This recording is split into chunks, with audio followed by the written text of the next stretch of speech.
va commencer Bereshit avec une petite histoire. Raconter mon ami Rav Yaakov Shaish qui enseigne à la yeshiva de Dvar Shmuel à Kfar Ganim. C'est une yeshiva où c'est des garçons qui viennent de loin, de l'ouest et parfois même du Far West.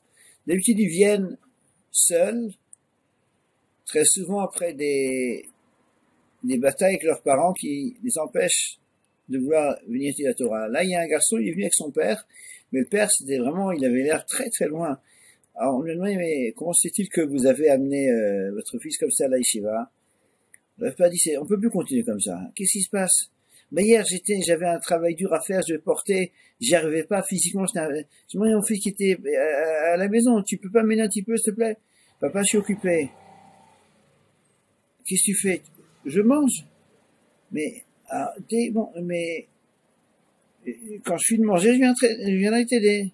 Alors le papa, il fait à son fils, mais qu'est-ce que tu manges? Un chewing-gum. Même lui a compris que la seule solution, c'est la yeshiva, l'étude. Bereshit, c'est le renouveau. Que nous avons la possibilité de nous régénérer.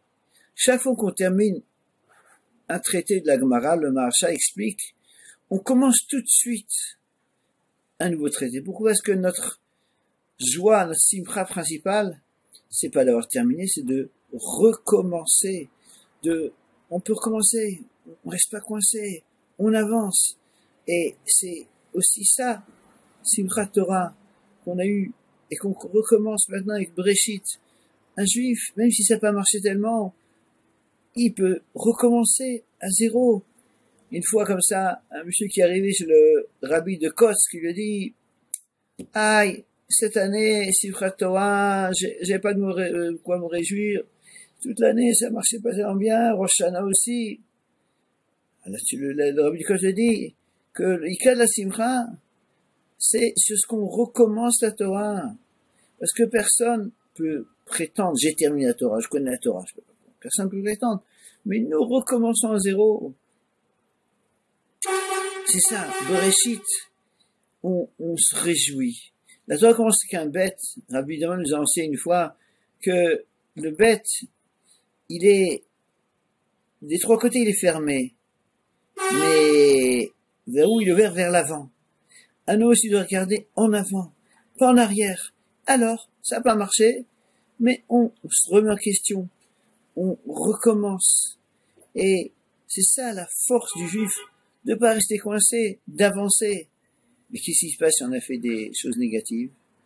Alors, il y a un porno extraordinaire qui nous dit sur Caïn que Dieu lui dit, Lama nafu panecha, pourquoi tu as pas la pêche?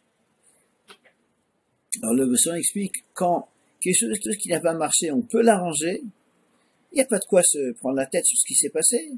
Il faut essayer de faire le tikkun, d'arranger les choses.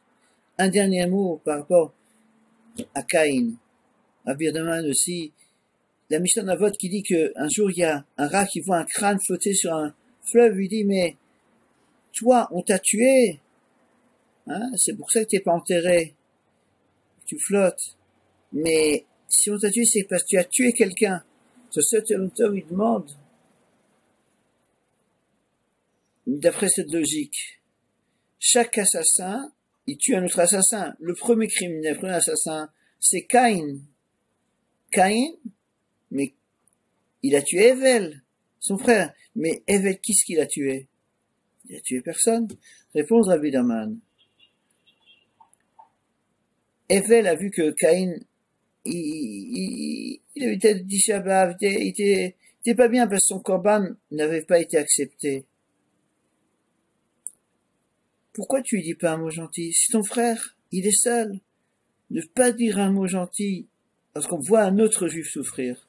Ne pas faire cet effort de comprendre l'autre, de vivre ce qu'il vit et de l'aider. D'une certaine manière, c'est aussi un crime. Voilà. Donc un petit mot sur Bernard Ravero, mais le principal, c'est de savoir que on commence, la Voudra me dit, pour que le Satan ne vienne pas nous accuser, il s'arrête, on recommence tout de suite, Bereshit. Que ça soit un nouveau début pour tout le monde. Batzlacha Rabba.